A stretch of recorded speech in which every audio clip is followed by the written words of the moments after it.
Mwaka mzima tumekuwa tukipanda miti hapa Njukiri Forest kwa mashule na hata kwa mashamba yetu.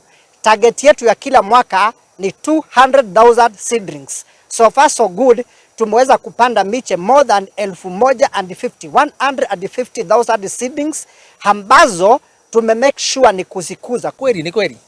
Tangu tuanze kupanda miche kama vile wenzangu wamesema na chama na wamesema, tumepanda miche mingi kwa muhuro wa kama miaka 5-6. Na jambo moja ambalo tumeliona ni ya kwamba maji imeanza kuchipuka hata kwa msitu. Tuko na vizima zimeanza kuchipuka kwa msitu na tunaamini ya kwamba hata maji imeongezeka kwa mito.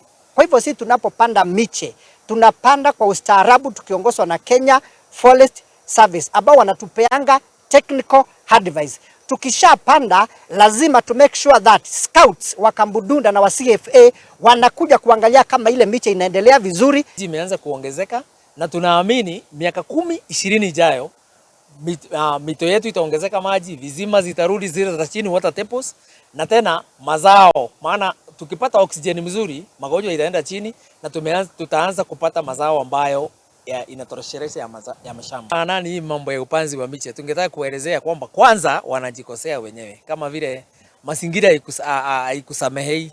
Ukikata mti na ukate kupanda miche, njaa ndio hiyo, mvua itapungua na kutakuwa na shida katika jamii zetu. Kwa hivyo ningetaka kuwashauri na kuwasihi wale wanaokataa kupanda miti, yule ambaye hajapanda miti anajikosea.